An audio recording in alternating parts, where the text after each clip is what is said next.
नमस्कार दोस्तों, कैसे आप सभी लोग। उम्मीद करता हूँ सभी लोग अच्छे होंगे। तो देखो, आज का टॉपिक हमारे पास है illustration of Heisenberg uncertainty principle by some experiment. तो देखो, प्रीवियस क्लास में हमने हाइजेनबर्ग अनसर्टेनिटी प्रिंसिपल के बारे में पढ़ा था। आज हम ना वैलिडेशन देखेंगे हाइजेनबर्ग अनसर्टेनिटी प्रिंसिपल की बाय सम एक्सपेरिमेंट्स, ठीक है ना, ताकि हम चीज़ों को और डेप्थली जान सकें। And why Heisenberg uncertainty principle is one of the fundamental things for quantum mechanics, ठीक है। तो देखो, आगे बढ़ने से पहले मैं आपका कुछ चंद सेकंड लूँगा। देखो, जैसे मैं कंटिन्यूसली आपको बोलता आ रहा हूँ, आप लोग भी भरी बात इस चीज़ से परिचित होंगे और आप देख भी रहे होंगे कि हार्डली मुश्किल से 50 व्यूज़ भी नहीं आ रहे हैं, ठीक है ना। तो आपको लगता है यदि है कि कंटेंट अच्छा है तो भी बताइए, आपको लगता है कंटेंट बुरा है आप तो भी कमेंट बॉक्स में बताइए, तो मैं उसमें थोड़ा सुधार कर सकूँ, ठीक है। तो देखो, लगभग 68% लोग जो है ना, उसमें से भी ना देखो 68% लोग वो सब्सक्राइब ही नहीं किए हैं लेकिन देख रहे हैं, ठीक है ना, वो कंटिन्यूसली वॉच कर रहे हैं। और सिर्फ 33% लोग ही क्या कर रहे हैं, देख रहे हैं, ठीक है। तो देखो, ये बहुत गलत बात है। एक तो मैं आपको फ्रीली प्रोवाइड कर रहा हूँ चीज़ें, ठीक है ना, उसके बावजूद भी ये हाल है। और टीचर की तरह नहीं है कि आया बकवास किया, इधर उधर की बातें की, पढ़ाया कम और आपसे मोटी फीस भी वसूल ली, ऐसा नहीं है बिल्कुल भी, ठीक है। तो ये टोटली आप पर डिपेंड करता है, ठीक है ना। तो यदि आप मतलब थोड़ा सा भी मतलब कंट्रीब्यूट करना चाहते हैं, whatever amount you want you can, ठीक है ना, कोई फोर्स नहीं कर रहा हूँ मैं, ठीक है। तो चीज़ें यदि मतलब कंटिन्यू रही, चीज़ें लगता रहा कि चीज़ें ठीक हैं, तो मैं कोशिश करूँगा कि तो पढ़ाऊँ, नहीं तो मोस्ट प्रोबेबली हो भी सकता है जिस तरीके का रेस्पॉन्स मिल रहा है कि चीज़ें लोगों को ठीक नहीं लग रही हैं, ठीक है ना, तो हो सकता है मैं बीच में बंद भी कर सकता हूँ। तो इट डिपेंड्स कि चीज़ें कैसे प्रोसीड करती हैं आगे। लेकिन मैं उसमें कुछ लोगों को थैंक्स देना चाहूँगा, ठीक है ना। उनमें से कुछ नाम है, जैसे अंजुम निशा है, या नेहा कुमारी है, ये दिनेश है, कोई अनिल नाम का लड़का है, ठीक है ना, कोई ज्योति थी, और एक और नाम था लड़के जो कमेंट करता है समथिंग, रोहन इज़ देयर। और कुछ नाम मुझे ध्यान आ रहे हैं जिनके मुझे कंटिन्यूसली कमेंट मिलते रहते हैं, ठीक है। तो मैं इन लोगों का बहुत ज़्यादा शुक्रगुजार हूँ। ये कंटिन्यूसली इंटरेक्ट करते हैं और जो थोड़ा बहुत भी व्यूज़ आ रहा है वो इन्हीं लोगों की वजह से है, ठीक है। तो I am really very very thankful for to these guys. कोई भी बंदा है, आपको कुछ डाउट हो, जैसे मैंने कहा, आप कमेंट बॉक्स में बताओ मुझे, मैं आपको डेफिनेटली सोल्व करने की पूरी कोशिश करूँगा। समझ में आई बात, ठीक है। तो मैं अब आपका ज़्यादा समय नहीं लूँगा बिल्कुल भी। ये मैंने ना इनबॉक्स में भी, आप वीडियो का जो इनबॉक्स होता है मैंने उसमें भी मेंशन किया है, आप वहाँ से भी डिटेल फैच कर सकते हैं, ठीक है। कोई फोर्स की बात नहीं है, ठीक है। तो बिना समय गवाइए आइए स्टार्ट करते हैं। तो जैसे मैंने बताया, आज के लेक्चर में हम क्या पढ़ रहे हैं, वैलिडेशन पढ़ रहे हैं हाइजेनबर्ग अनसर्टेनिटी प्रिंसिपल का बाय सम एक्सपेरिमेंट्स, ठीक है। तो देखो, जो एक्सपेरिमेंट परफॉर्म किए गए ना, तो वो देखो सेवरल एक्सपेरिमेंट ये इलस्ट्रेट करते हैं, जो अनसर्टेनिटी प्रिंसिपल है ना, वो लिमिटेशन नहीं है एक्सपेरिमेंटल अपैरेटस का। क्यों मैं ऐसा बोल रहा हूँ, क्योंकि देखो, जैसे हम अब कोई कहने लगा, जैसे मैंने कहा कि भाई हम ना प्रिसाइज पोजीशन नहीं मेज़र कर सकते, प्रिसाइज मोमेंटम मेज़र नहीं कर सकते, प्रिसाइजली एनर्जी नहीं, है ना, प्रिसाइजली वेव नंबर स्प्रेड नहीं। तो ये चीज़ हम प्रिसाइजली, और भी बहुत सी चीज़ें हैं, या प्रोबेबिलिस्टिक जो इंटरप्रिटेशन होता है पार्टिकल का, वो हम नहीं मेज़र कर पा रहे हैं, सिर्फ प्रोबेबिलिटी में चल रही हैं ये चीज़ें, ठीक है। तो क्या ये एक्सपेरिमेंटल अपैरेटस की लिमिटेशन है? क्या ये एक्सपेरिमेंट की वजह से ऐसा हो रहा है कि हम प्रिसाइजली नहीं कर पा रहे हैं? ऐसा नहीं है। एक्चुअली में ना, जो अनसर्टेनिटी है, ये फंडामेंटल टीनेट है क्वांटम मैकेनिक्स का। ये बात आप ध्यान में रखिए, फंडामेंटल प्रिंसिपल है क्वांटम मैकेनिक्स का। अब इस चीज़ को कैसे समझे, अब ध्यान से देखो, जैसे कोइन होता है ना, कोइन है ना, तो आप कोइन को यदि ध्यान से देखो तो कोइन में दो फेस होते हैं, ठीक है। तो जब आप कोइन को टॉस करो, है ना, तो एक ही फेस आपको मिलेगा, एक फेस आएगा ना, चाहे कोई सा भी हो। ऐसा तो नहीं है कि साइमल्टेनियसली दो फेस आ जाएं। क्या साइमल्टेनियसली दो फेस पॉसिबल है? नहीं है दो फेस पॉसिबल। इसी तरीके से ना क्वांटम मैकेनिक्स में भी ये जो हाइजेनबर्ग अनसर्टेनिटी प्रिंसिपल है, it's a consequence of wave particle duality. Wave particle duality का ही तो कंसिक्वेंस है। इसी तरीके से ना हम क्वांटम मैकेनिक्स में जो wave particle duality, it's just like a coin. क्या है? कॉइन की तरह है। जब हम ऑब्जर्व करेंगे, हमें चाहे तो पार्टिकल मिलेगा, चाहे हमें वेव नेचर मिलेगा। समझ में आई बात, ठीक है। साइमल्टेनियस मेजरमेंट दोनों का एक साथ पॉसिबल नहीं है कि साइमल्टेनियसली वेव भी मिल रहा है, साइमल्टेनियसली पार्टिकल भी मिल रहा है।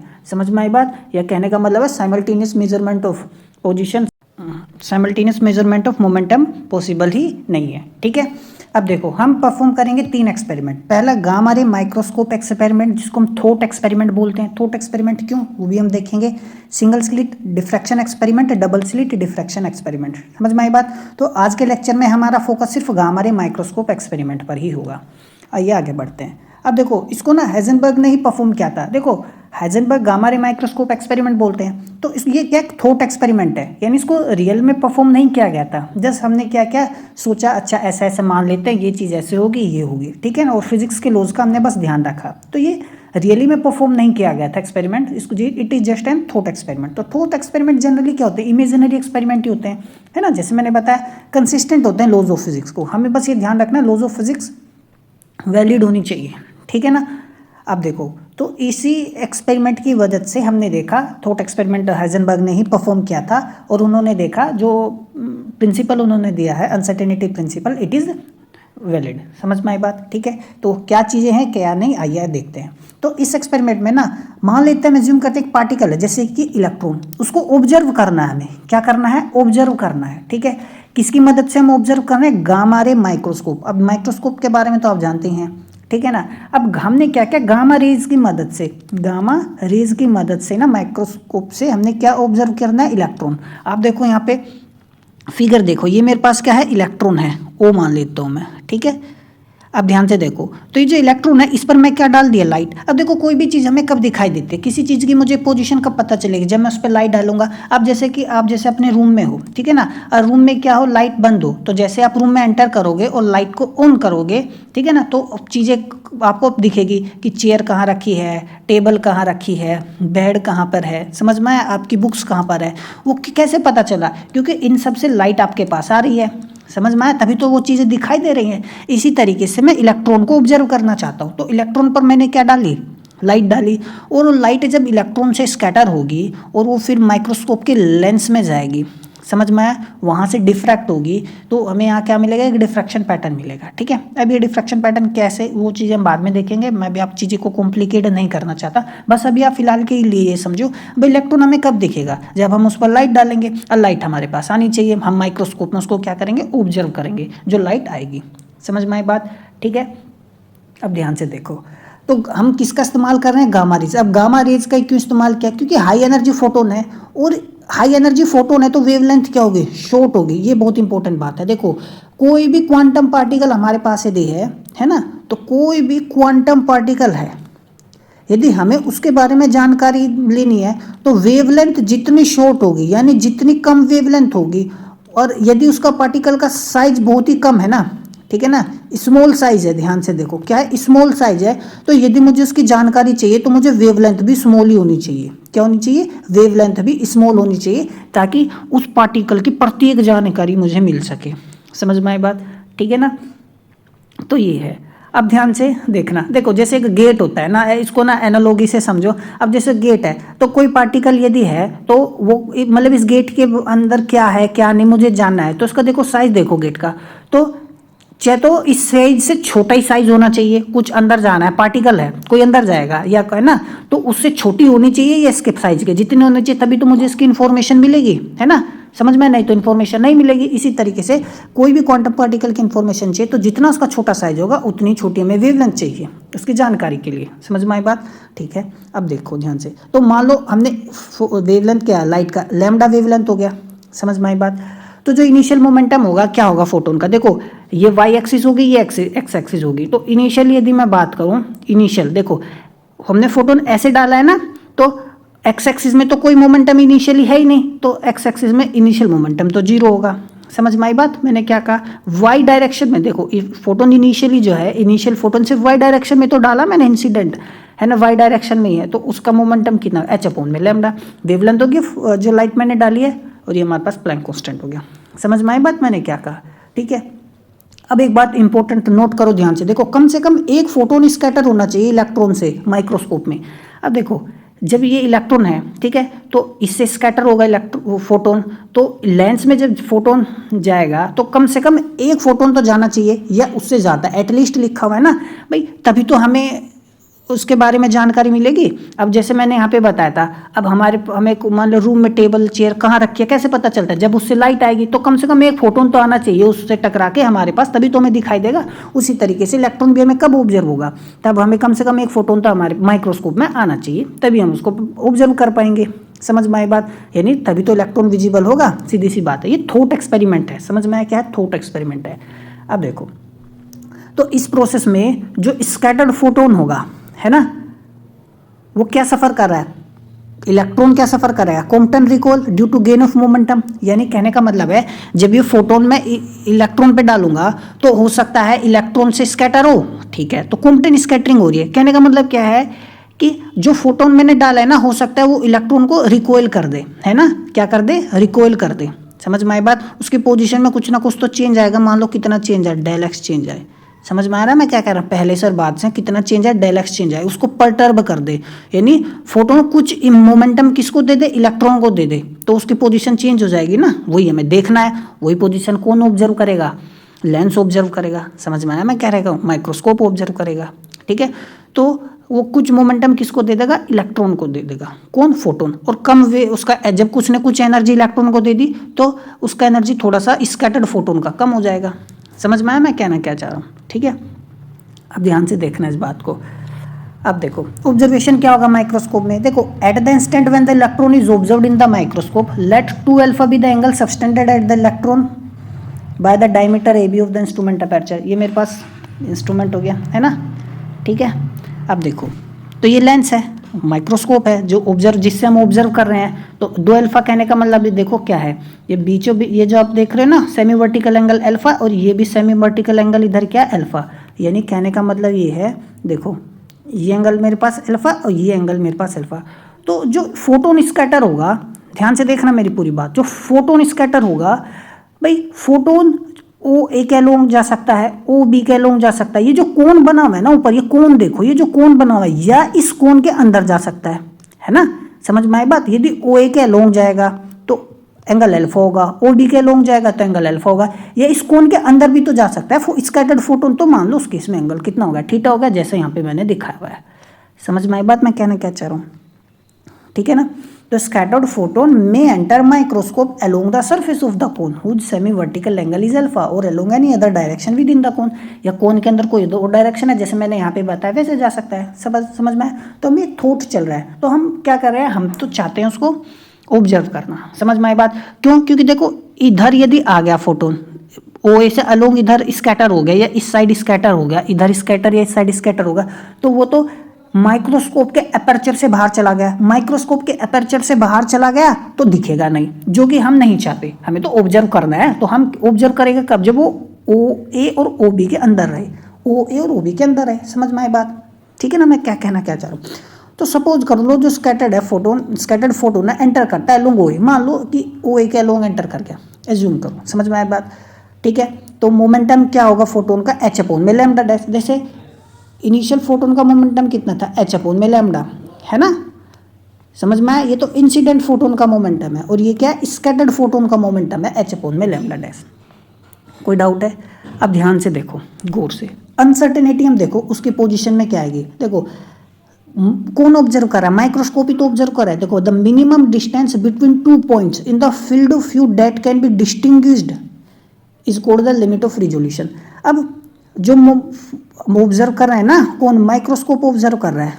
समझ में आई बात? क्या ऑब्जर्व कर रहा है? माइक्रोस्कोप ऑब्जर्व कर रहा है।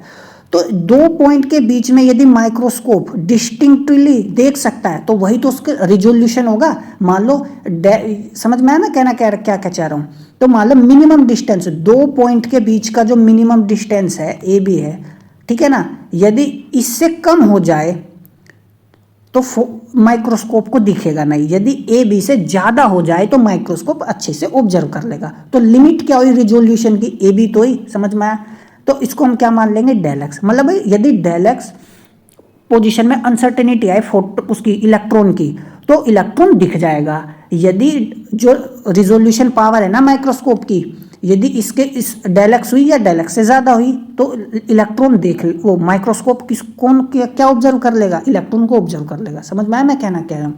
यदि जो रिजोल्विंग पावर होगी, जो साइंटिस्ट थे उन्होंने दिया था डेल एक्स जो होती है लैम्डा डैश अपॉन में 2 sin अल्फा होता है, ये रिजोल्विंग पावर होती है। समझ में आई बात? ठीक है, अब ध्यान से देखो, एक तो ये चीज़ है, या हम इसको ऐसे कह सकते हैं, ये बहुत इंपॉर्टेंट बात है, अदर वर्ड्स में मैंने लिखी, देखो if the position of the electron at A, देखो यहाँ जो ओ पे पोजीशन है ना इलेक्ट्रॉन की, देखो changes by an amount equal to, यदि जो यहाँ पर जब लाइट डालेंगे तो इलेक्ट्रॉन की पोजीशन चेंज हो सकती है ना, तो पोजीशन मान लो डेल एक्स चेंज होगी या less than del x change होगी, है ना, या डेल एक्स से कम होगी, तो माइक्रोस्कोप ऑब्जर्व ही नहीं कर पाएगा, क्योंकि वो ज़्यादा से ज़्यादा डेल एक्स देख सकता है, या डेल एक्स से ज़्यादा यदि रिजोल्विंग पावर है तो वो देख लेगा, नहीं इससे कम होगा तो नहीं देख पाएगा। तो वही कह रहा हूँ मैं, समझ में आया मैं क्या, ये जो पोजीशन है ना वो चाहे तो इक्वल टू और लेस देन यदि डेल एक्स है तो माइक्रोस्कोप देख नहीं पाएगा, देख लेगा, यदि कम होगी तो देख नहीं पाएगा क्लियरली। तो डेल एक्स क्या है, अनसर्टेनिटी तो ही मेजरमेंट में, समझ में आया मैं कहने क्या है, तो del x represent the uncertainty in the measurement of the position of the electron. दूसरा, अनसर्टेनिटी हम ऐसे भी मेजर करते हैं, ध्यान से देखना इस चीज़ को, देखो जो ये जब स्कैटर्ड फोटोन आएगा ना, तो जब वो लेंस के अपर्चर से निकलेगा, ठीक है ना, तो ये ग्रेटिंग का काम करेगा, डिफ्रैक्शन ग्रेटिंग का काम करेगा, और हमें क्या मिलेगा, डिफ्रैक्शन मिलेगा। क्या मिलेगा, ये आप देख रहे हो, डिफ्रैक्शन मिलेगा। ठीक है, तो जो मैक्सिमम होता है, देखो ये क्या मैक्सिमम है, तो इसके सेंटर से, है ना, इसके सेंटर से, इसका सेंटर कहाँ ये, और जो फर्स्ट मिनिमा है ये, इनके बीच का जो डिस्टेंस है ना, समझ में आया मैं क्या कह रहा हूँ, ये हमारा डेल एक्स क्या होगा, ये जो दो मिनिमा, एक ये मिनिमम हो गया और एक ये मिनिमम होगा, इन दोनों मिनिमम के बीच के जो होता है इसी को क्या बोलते हैं, डेल एक्स बोलते हैं। समझ में आया मैं क्या कहना चाह रहा हूँ, ठीक है ना, यानी यदि हम डिफ्रैक्शन ग्रेटिंग से भी रिजोल्विंग पावर निकाल सकते हैं, ठीक है ना, दो मिनिमा के बीच के डिस्टेंस से हमारे पास क्या होती है, डेल एक्स होती है। ठीक है, समझ में आई बात। अच्छा, अब ध्यान से देखो, अब पोजीशन में तो अनसर्टेनिटी पता चल गई, इतनी होती है। अब हम बात करेंगे अनसर्टेनिटी इन मोमेंटम। अब ध्यान से देखना इस चीज़ को, देखो the corresponding P x value. अब देखो इसको ना मैं बना के दिखाता हूँ आपको, फिगर मैंने बनाया नहीं था जानबूझ के। देखो ए बी, ये मेरे पास क्या है, यहाँ पे इलेक्ट्रॉन है, ठीक है। अब क्या होगा, ठीक है ना, ये मेरे पास अल्फा है, ये मेरे पास अल्फा है। अब जब इस पर फोटोन इंसिडेंट हुआ, ये फोटोन इंसिडेंट हुआ, तो ये इलेक्ट्रॉन है, तो इलेक्ट्रॉन क्या होगा, कुछ फोटोन क्या करेगा, कुछ एनर्जी किसको दे देगा, इलेक्ट्रॉन। तो कॉम्पटन स्कैटरिंग होगी, मैंने जैसे बताया था आपको, है ना, ये मेरे पास वाई डायरेक्शन ली थी मैंने, ये मेरे पास एक्स डायरेक्शन थी। तो एज्यूम कर लो, ये मानो इलेक्ट्रॉन इधर आ गया, स्कैटरिंग के बाद की बात बता रहा हूँ मैं, स्कैटरिंग के बाद इलेक्ट्रॉन इधर आ गया। समझ में आई बात, ठीक है। अब ध्यान से देखना चीज़ें, पर इलेक्ट्रॉन पहले तो यहाँ था, आप कुछ भी ले सकते हो, ये थॉट एक्सपेरिमेंट है, जैसे मैंने आप इधर ले लो या इधर ऐसे चला गया, कुछ भी ले लो, मैंने अंदर नहीं ले जाना चाहता मैं थोड़ा सा, ताकि मैथमेटिक्स सिंपल रहे। तो मान लो मेरे इलेक्ट्रॉन इधर आ गया स्कैटरिंग के बाद। अब देखो ओ ए, तो देखो मैं along O A conservation of momentum लगाता हूँ। देखो मेरे पास डेल एक्स आया है ना, position in uncertainty in position, तो मुझे डेल पी एक्स चाहिए, uncertainty in momentum along x axis, है ना। तो ये मेरे पास एक्स एक्सिस है ना, ये एक्स एक्सिस होगी। अब देखो मान लो फोटोन किस तरफ गया, ओ ए के अलोंग गया, ठीक है। अब ध्यान से देखो, एक्स एक्सिस की मैं बात करूँ तो इन फोटोन जो था, ये था जो फोटोन मैंने डाला था, इनिशियल मोमेंटम क्या एक्स डायरेक्शन में है ही नहीं, है ना, क्योंकि इनिशियली तो वाई डायरेक्शन में चल रहा था, तो इनिशियल मोमेंटम जीरो।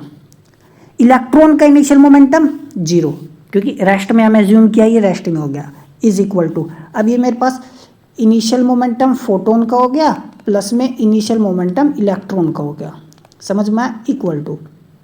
अब ध्यान से देखो, अब मेरे को मोमेंटम किसका लेना है, एक्स डायरेक्शन में, इलेक्ट्रॉन का। देखो अब स्कैटरिंग के बाद वाली बात करेंगे हम, फाइनल बात करेंगे। अब देखो इलेक्ट्रॉन मेरा यहाँ आ गया, है ना, तो ये कुछ एंगल रहा होगा एक्स, ये तो एक्स एक्सिस यही तो है, ऐसे ही तो एक्स एक्सिस है। तो मान लो इस इलेक्ट्रॉन का जो मोमेंटम है ना इस डायरेक्शन में, है ना, मान लो पी एक्स है, जैसे मैंने यहाँ लिखा पी एक्स है, मान लो पी एक्स है, एज्यूम कर लिया हमने, है ना। ये एंगल हम कुछ भी ले सकते हैं उस हिसाब से, मान लो एंगल मैं थीटा लूंगा तो मोमेंटम इलेक्ट्रॉन के डायरेक्शन में पी कोस थीटा हो जाएगा यदि मैं पी मानूंगा। समझ में आया मैंने कहने का चाहा। तो स्कैटरिंग के बाद मैं कह रहा हूँ, तो इलेक्ट्रॉन का मोमेंटम मान लो एक्स डायरेक्शन में पी एक्स हो गया, तो ये मैंने यहाँ पे क्या लिख लिया, इलेक्ट्रॉन का फाइनल मोमेंटम लिख लिया, प्लस अब मुझे मोमेंटम फाइनली लिखना है, लेकिन किसका, फोटोन का। अब ध्यान से देखो, फोटोन गया कहाँ है, ओ ए के अलोंग लिया था ना मैंने, ओ ए के अलोंग। अब देखो एक्स एक्सिस से कितना एंगल बना रहा है, देखो फोटोन ये एच अपॉन में लैम्डा डैश ही तो है इसका मोमेंटम, है ना। तो इसका कंपोनेंट हम एक्स डायरेक्शन में देखना चाहते हैं, है ना, एक्स डायरेक्शन में तो ले रहे हैं। तो देखो कितना होगा, देखो एच अपॉन में लैम्डा डैश कोस, कंपोनेंट हम आप कंपोनेंट लेना जानते हैं, रिजोल्यूशन कैसे लेते हैं, तो आएगा कोस, और कोस या एंगल होगा, तो एंगल कितना है 90 प्लस अल्फा, है ना। इस डायरेक्शन में तो लेना है एक्स डायरेक्शन में, तो 90 प्लस अल्फा, तो 90 प्लस के अल्फा, तो एच अपॉन में लैम्डा डैश, देखो एच अपॉन में लैम्डा डैश कोस 90 प्लस अल्फा, देखो 90 प्लस अल्फा क्या आएगा माइनस के साइन अल्फा। समझ में आई बात। तो देखो ये मेरे पास 0 हो गया is equal to p x minus ये हो गया, तो ये मेरे पास आ गया। समझ में आया।